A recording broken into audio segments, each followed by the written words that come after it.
Greetings. Welcome back to Lotus Living in Mexico. And today, there are many of you have been asking me for a cost of living. And so I did one for last year. I wanted to do an updated one. Also, since I moved, my expenses have changed. So I want to share that with you. Yes, even since I got here last year, Merida is definitely changing. It's expanding a lot of building going on.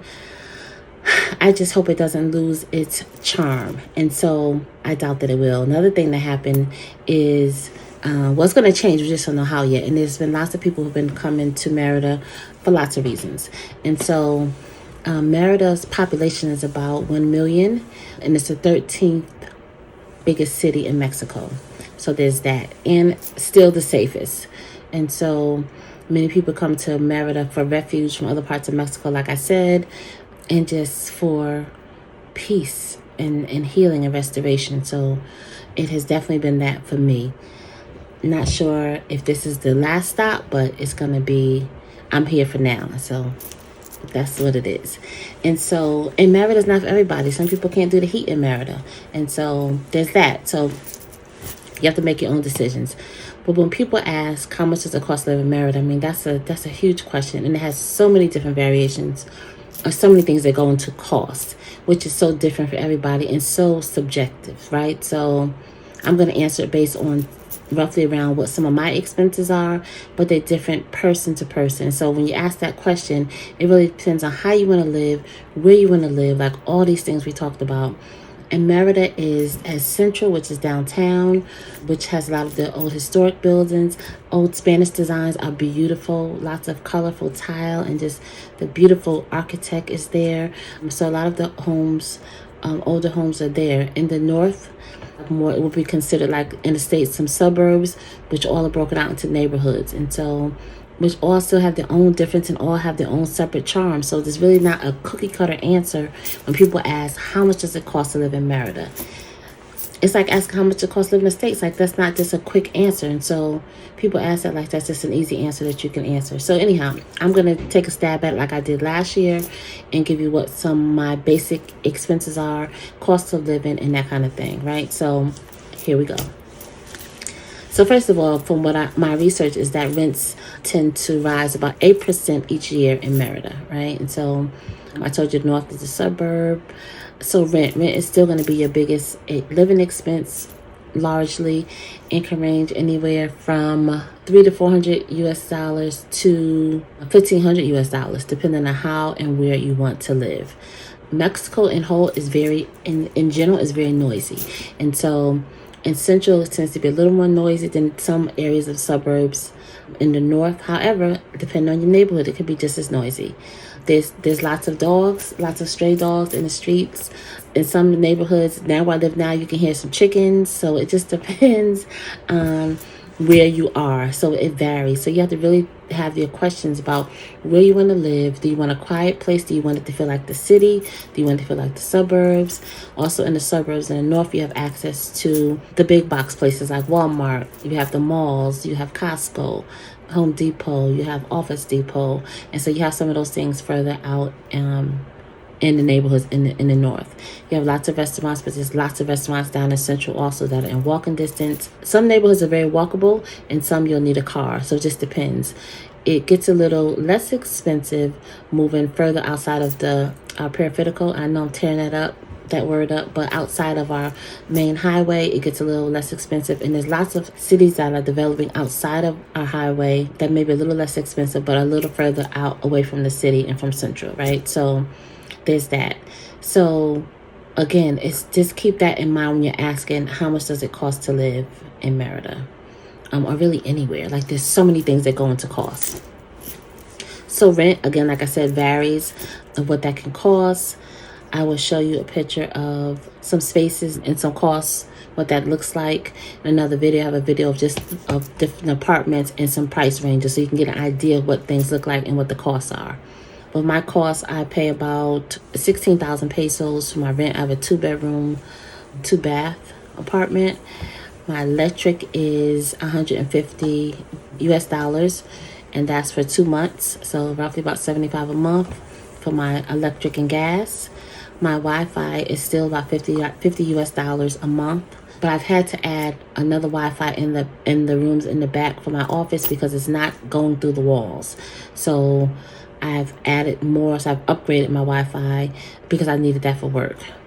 And so that's going to vary too, depending on what area you are in, will determine what level of service you can get in what company. Because as in certain companies cover certain areas. So there's that. My cell phone, I have a Mexican account. It's 17 US dollars a month. Food still roughly is about 200 a month, give or take, depending on that month, if I'm going out to eat or whatever. But just the basis, it can be less than that too. It just depends. There's public transportation. The bus is 50 cents, which is 10 pesos. Uber rides are going up a little since last year, where they used to be between $2 and $5. Now they're about between $5 and $8, depending on again how far you're going. It could still be less on the lower end. It just depends on your trip. But that cost has definitely gone up since last year. Some of the extras for cleaning is still roughly about, on an average, again, depending on the size of your home, it can go between 350 and 500 pesos a month. Usually, average is around 350 a visit, right? And so depending on how often you have that, if you want to pick up laundry, to pick up and fold and bring back to your laundry, that's about, again, depending on how much you have, it's by weight. And so that can be between $5 US to $20 US, depending how much you have. You have towels, sheets, whatever, it's going to weigh a lot more. It's going to be, a couple of dollars more, but and depending on how often. But that service is very reasonable for you to use. One of the things that is a part of my staples is a spa. And so one of the spas, you can get an hour and a half therapeutic pedicure for 15 US dollars. Massages run about 30 US dollars between 60 and 90 minutes, depending on which one you choose. Facials, the same thing. So the spa for me monthly is going to be between 70 and 100 US dollars. So it just depends on what you want. The VIP movies is about $6. With the reclining seats, they bring you your food. And the food in the concession stands is way less than what we are paying in the States. But again, if you go order up a whole bunch of stuff, you can always still run your bill up. But we're starting at a different price point for sure. So those are my totals. Those are roughly what it takes to live just on a bare minimum monthly. Now, I haven't added in any social activities or any going out to eat things, but still all within reason, depending on your lifestyle. It all depends on your lifestyle, how you want to live. You can live very well depending on how you want to live. And very well is all relative too. So I hope that helps some of you answer some of the basic questions about cost of living. And I will show you some pictures of some apartments also that I'm going to attach to this video that are just give you some ideas of what the structures look like and what you can get for your money. All right. Don't forget to like the video if any of this information has been helpful to you. Also share it if it's been helpful and ask questions. We can further this conversation in the comments. Talk to me and I'll talk back about what it is you want to know and get the information for you as much as possible. If I can get it, if I can't, I can't, but I'll let you know that too. But ask me what you want to know specifically. It's hard to cover this so broadly, but I'm just giving you some basic points to start with. But again, the biggest thing I want you to remember and to take away that is all subjective. It's all based on your own personal preferences, where you want to live, what you want to see when you walk outside your door. For me, like I said, last year I needed security, not knowing what I was coming into. I was in a high-rise secure building with the concierge, that security at the gate. Now it's way less. This year I'm in the neighborhoods, which I love being in the neighborhood. I don't feel so secluded. I walk my neighborhood. I ride my bike every day in my neighborhood. I love it.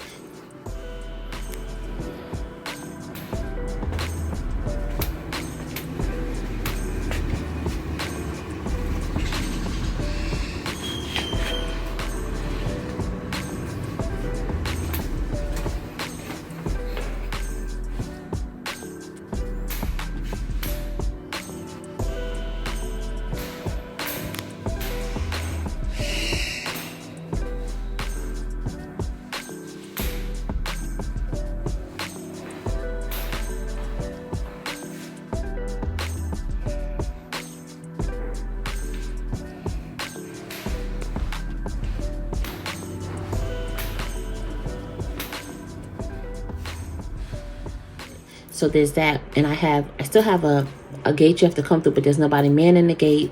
I can use the key to get in, or I can use a fob to get in my gate, but I still have to let people in. But however, again, like I said, it's a neighborhood not as secure as before, but I don't need that level of security that I needed last year, since I've been here a year and have a little idea of what to expect, right? And so there's that. So it's changing, but my love for Merida has not diminished in any capacity. So there's that.